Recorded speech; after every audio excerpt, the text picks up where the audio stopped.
Next, we will see some more definition. So first is optimization problem. What is optimization problem? If we have given some objective function and that objective function we are trying to maximize or minimize, means that objective function we are optimizing that objective function, and with the given constraint, means with the help of that given constraint we are solving that objective function, and that problem is called optimization problem. So let us see the definition. A problem in which given objective function is to be optimized subject to a given constraint is called an optimization problem. Okay. Next is our non-negative constraint. What is non-negative constraint? Means in this chapter we will always take our decision variable to be non-negative. Suppose my decision variables are x and y. So x is greater than 0, y is greater than 0. We will always take x and y to be greater than equal to 0, and that variables are called non-negative, and that constraints are called non-negative constraint.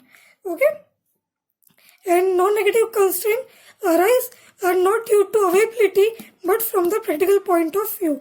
Means practically our constraint cannot be, our decision variable cannot be negative in real life, and that's why we are taking it as non-negative.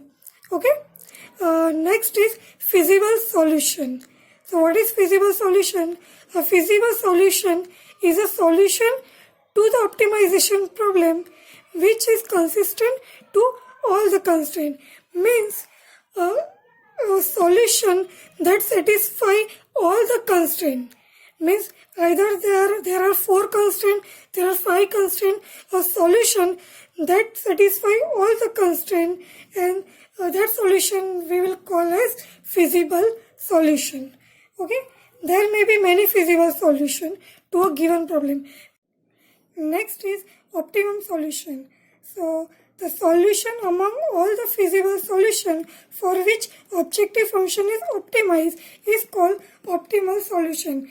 Means, as I said, there are many feasible solutions, and among all the feasible solutions, an objective function is optimized with that solution. Means optimize means either maximize or minimize. So for which solution the objective function is optimized is called an optimal solution among all the feasible solutions for which our objective function is optimized, and that solution we will call as an optimal solution. Now next is linear programming problem. So what is linear programming problem? If all the constraint objective function are in linear form, means of all the constraint and objective function are in linear form, then that optimization problem is said to be a linear LPP problem. Okay, is how to formulate an LPP model. So in this we will study how to formulate an LPP model. Okay, so let us start. Any OR model including LPP comprise of 3 basic components. As I said earlier, LPP model is dependent on 3 basic components. They are decision variable, objective function, and constraint. Okay, and with the help of these 3 components, we will construct an LPP model. There are 3 basic steps to formulate an LPP. Okay, so let us see what is first step. Identify and declare the decision variable. Means we have to read the question, and then we have to identify our decision variable, and we have to declare that this is my decision variable. Okay. Next is identify the objective function and express it mathematically. Okay. So we have to identify our objective function, and we have to write it at mathematical form. We have to write it in mathematical form. Okay. Next is identify the constraint and express them mathematically. Means we have to identify our constraint and we have to express it mathematically. Let us quickly see one example, simple example. My firm limited manufactures pen drive 8 GB and memory card of 8 GB. Means what we are manufacturing pen drive and memory card of 8 GB. Okay. Each pen drive takes 3 minutes of manufacturing time and costs rupees 25. Okay. Each memory card takes 2 minutes of manufacturing time and costs rupees 20. Means one pen drive will take 3 minutes to manufacture and it will cost rupees 25 to the company. Okay, and each memory card will take 2 minutes of manufacturing to manufacture and it will cost rupees 20 to the company. Now the company has 500 minutes of manufacturing time and a provision of rupees 5,000 per day. Means a company has only 500 minutes per day and it will spend 5,000 rupees per day. It will spend only 5,000 rupees per day. Their profit per pen drive and memory cards are rupees 5 and 7. Means for one pen drive the profit will be rupees 5 and for one memory card the profit will be of rupees 7. Okay.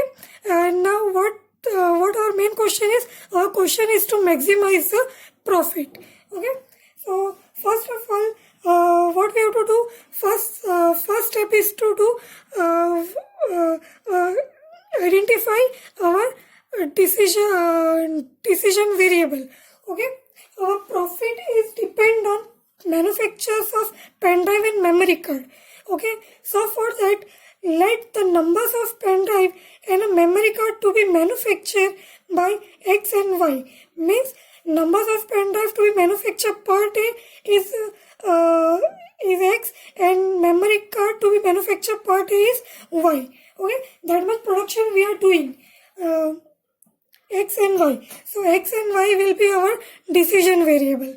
Okay, I hope you are clear about decision variable. Now what next is we have to identify our objective function. What is our objective function? So obviously objective function is depend on our profit. Okay, per pen drive how much profit we are getting? Rupees 5. And how much production per day we are doing? X production. Okay, so 5 into X. 5 into X means 5 into numbers of pen drive we are producing per day. Okay, plus what extra we are producing? We are producing memory card. Okay, so for one memory card we are getting rupees 7 as profit. So and how much production we are doing per day? We are producing Y pen drives. Okay, sorry, Y memory cards. Okay, so that is 7 into Y. So 5x plus 7y. And what we have to do with this? We have to maximize this profit. Okay, means maximize Z equal to 5x plus 7y. So this is our objective function. Okay. Now what are restrictions given for this manufacturing? So here is each pen drive takes 3 minutes of manufacturing time and each pen drive is taking 2 minutes for manufacturing time. Okay, and how much time company has? Company has only 500 minutes per day. Means 3 minutes taking for one manufacturer of pen drive. Okay, means 3 into X plus 2 into Y is less than equal to 500. Total time is our 500. Okay, so this is your first constraint. 3x plus 2y is less than equal to 500. Next, what is given? Company is spending rupees 25 for one pen drive and for memory card rupees 20. Okay, so 25 into X means number of pen drives plus 20 into Y is less than equal to total how much rupees company is spending per day. The per day is spending 5,000 rupees. So it will be less than equal to 5,000. So this is your second constraint. And one more constraint will be added, that is a non-negative constraint. I I have discussed it earlier, we will always take our decision variable non-negative. Means x is greater than equal to 0, y is greater than equal to 0. So this is your third constraint. Means this total maximizing z equal to 5x plus 5x plus 7y subject to this constraint. Okay, so this is your mathematical formulation of an LPP. I hope this is clear how you have to formulate your LPP. We will see some more example in our next lecture, and I will explain it to you during live classes also. Okay, thank you.